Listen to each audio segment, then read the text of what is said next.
Hello, hello everyone. Nandito na naman tayo sa ating kwentong buhay Uber driver tip number 11. Sa number 11 na po tayo ngayon.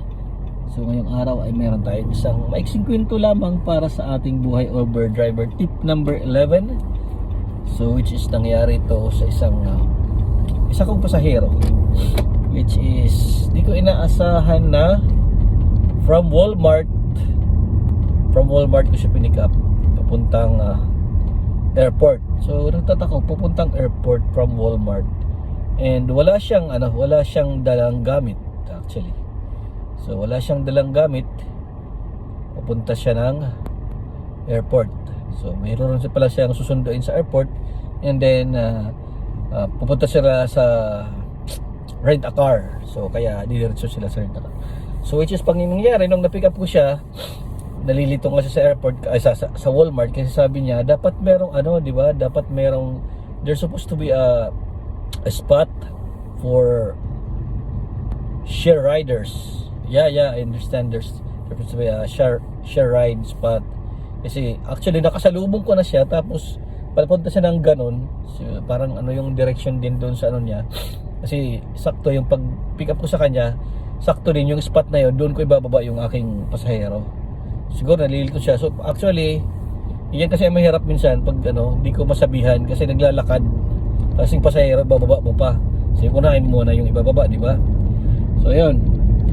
So nung na-pick up ko na siya, pagsakay na niya, ang unang tanong niya sa akin is, where are you in the Philippines? What? Where are you in the Philippines? Sabi niya gano'n. Sabi ko, I'm from the Visayas region, sabi ko gano'n. Sabi ko, sabi niya, my brother has been to Cebu, sabi niya gano'n. So napapunta na daw yung niya. Then nabanggit niya na yung asawa yata ng brother niya or kamag-anak ay isa sa mga nasalanta nung Yolanda. Sabi ko, that was 2013. Sabi ko gano'n. Yeah, sabi ko, yun daw yung pinaka, sabi niya, yun daw yung pinaka na bagyo na nangyari sa Pilipinas. Sabi ko, yeah, that's true, because I'm from the Philippines, I'm from the Visayas area, and we are used to such calamity, the typhoon. But that was the very disastrous one, because since my childhood I already experienced different kind of typhoons, but that was the very disastrous one, sabi ko sa kanya. Kasi naranasan ko naman talaga noong mga panahon na yun, hindi pa uso yung mga konkreto yung kabahayan, yung mga nipa pa lang, ganun. Naranasan ko talaga yun sa bahay ng lola ko, buong bubong tanggal. Pero yung panahon ng Yolanda, kakaiba kasi siya, kasi talagang walang pinatawad, which is yung mga makalumang bahay doon sa Yolanda, talagang sirang-sira.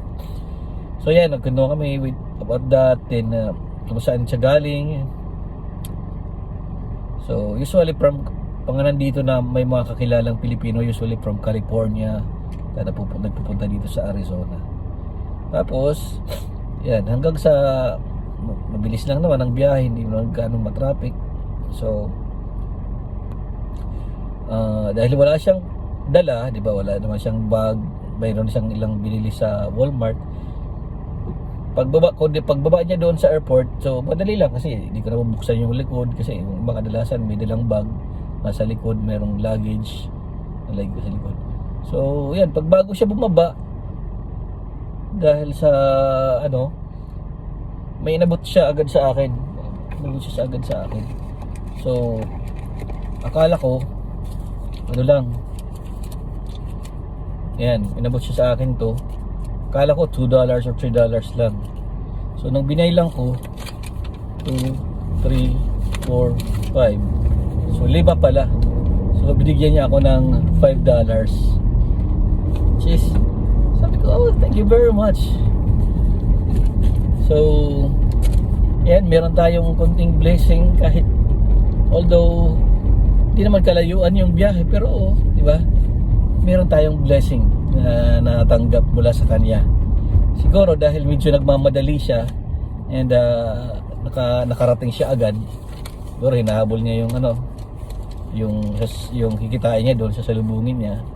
Hindi natin alam kung anong dahilan, or dahil Pilipino tayo and mas komportable sila sa mga pagkwentuhan. Alam nila yung mga Pilipino. Actually di ko alam kung anong reason niya bakit siya nagbigay, or talagang may extra money lang siya. And so salamat. Yan po yung ating kwentong buhay Uber driver tip number 11. Yeah. Thank you very much sa inyong lahat. Maraming salamat and God bless everyone. Bye-bye.